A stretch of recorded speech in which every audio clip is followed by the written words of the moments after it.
Guess what I dabbled in today? Dystopian lit, yes, can you imagine? An anthology of gripping short stories, each sketching an unparalleled society, dystopic and peculiar in its own right. It's like stepping into a different world each turn of the page, from authoritarian regimes to post-apocalyptic landscapes. You know Laura, our neighborhood bookstore owner? Yep, that's where I got him. It's weirdly intriguing to notice how most dystopian tales serve as a sharp critique of societal norms, through exaggeration and speculation, don't you think? Feels like it amplifies our flaws and fears to colossal proportions. I found myself visualizing these societies in VR as I delved deeper. Imagine a fully immersive dystopian VR environment, a blend of terror and wonder at the same time, huh? Had a chat with Nina and Eric about this and guessed their reaction. They're up for a collab. Yes, a dystopian VR project. We're going to create something disruptive for sure. Apart from that, today Oh wait, heard that new Lizzo track? It kinda got me jiving during my work break. Was just what I needed to drain out the creative stress. Also, tried my hand at homemade sushi rolls for dinner. Not just cucumber or avocado, we're talking spicy tuna. Quite a venture from my usual ramen bowls. Although every now and then, I do miss our spontaneous trips for the best sushi in town, remember? God, college days were a riot. Just in case you were wondering, gotta admit, I'm loving these VR escapades. It's not just the artistic liberty, but the whole process of learning and exploring with every project. But hey, we need to ensure a balance too. Too much dystopia can shake up even the most tech-savvy among us, right? Speaking of balance, do you think it's easier to keep a balance in VR than in real life? I mean, there's control in everything. Borders, objects, weather, rules. You can literally create your own world from scratch. Makes you ponder about constraints and controls in real life too, doesn't it? Now I seem to be veering off into a philosophy podcast here. But hey, as they say, embracing dystopia can encourage thought-provoking conversations.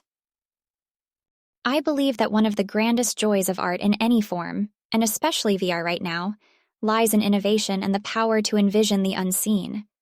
The possibilities are simply endless. As chaotic as it sounds, seems like just yesterday we were discussing our childhood comic sketches, and look at us now, discussing dystopian VR projects. But my rambling aside, it's really invigorating to be able to do what I love every day and share it with my closest friends, like you, and then watch the creative frenzy unfold. All right, enough dystopia talk for the day. I feel like I've been going on about this for so long that our reality might start to look dystopian. Oh, bestie, I told you about the virtual dinner party today, right? Our gang got together and we decided on a theme inspired by the Great British Bake Off. Yes, we brought the show to life in our tiny apartments. Well, only without the English countryside in the backdrop. It was hilarious. Samantha came up with the recipe for Victorian sponge cake, and trust me, it turned out more like an enthusiastic pancake than anything remotely resembling a sponge cake. Eric, being Eric, took it on himself to perfect the scones. I swear it was doughy perfection. Me, I was not quite Mary Berry, but my garden fairy cupcakes were a hit. It was like a British bakery exploded in my kitchen. It was fun. We peeled away from our screens, our VR headsets, and created something tangible, with real flour and sugar. Not pixels. Nina kept us entertained with her colorful commentary. Some of the burns there would make Paul Hollywood blush. It was refreshing to do something different, to have a goofy little cooking competition.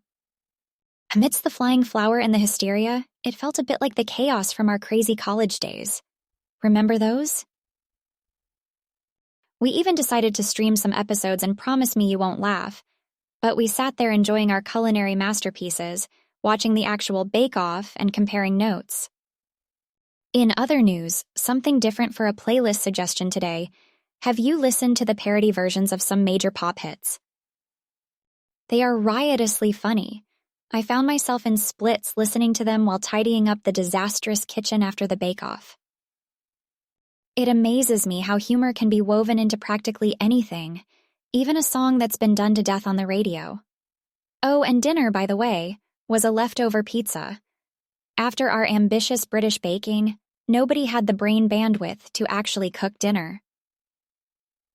I do miss our times together, especially our culinary adventures. Who'd have thought of us as grown-ups, still finding joy in the simple things like baking, and making a mess of the kitchen like we are a bunch of kids? Anyway, time to get some beauty sleep before I have icing-filled nightmares. Catch you on the other side. And you hit the nail on the head. My VR garden-themed cake is indeed inspired by my recent yoga sessions. And let me tell you, it's been an amazing experience. I've always admired the serenity that yoga brings, and doing it in my VR garden, it's on another level, I tell you. But today, I cranked it a notch higher. I let my creativity ride on that Zen wave, and I ended up painting my experience. Picture this, a figure deep into a yoga pose, enveloped by the ethereal glow of bioluminescent flora, the whole landscape radiant with dazzling colors. I was knee-deep in digital paint, and it felt amazing. And then there was Moonlight. Now, thanks to you guys, I've mentally prepared myself for a big wham of a plot twist that honestly, I don't even know what to anticipate. And of course, my inner spoiler detective is on high alert now. Eric, we have got to strike off element of surprise from your skills list because you, my friend, suck at it. But hey, no offense taken, for I am off to decode this mystery tonight. In a world where streaming has all but made spoilers unavoidable, we really must appreciate this little game of ours. On another note, all that chatter about the bake-off got me craving some good old sherry trifles. I swear, N, if my trifle doesn't turn out as blissful as yours, I'm officially crowning you the dessert diva. Although, he's right. Me taking shortcuts in baking? Can't even imagine it. Thinking about it, discipline's pretty ingrained in me. All these detailed 3D models, they require a level of precision and concentration that is manifested in every stroke, every gradient. A slight distraction and poof, you could mess up a whole day's work. Being a gamer is like the cherry on top. Coordinating those strikes, dodging enemy fires, your focus is sharp, your instincts amplified. Mix those two. You've got Amy Lai, the dessert gaming coding pro. Speaking of that soccer practice, N, you've got no right to call that a lucky shot. That footage was on repeat for me all weekend. You are a legend. Eric, we need a Mentos moment here, 'cause N here clearly doesn't realize her omnipotent soccer skills. Taking a moment to appreciate the candid skills of our photographer E, keeping us connected to all the fun we're remotely missing out on. Hang on. Jareth just rattled my door. The guy has an impeccable timing to show up at my door when I am engrossed in work, or now in an immersive chat.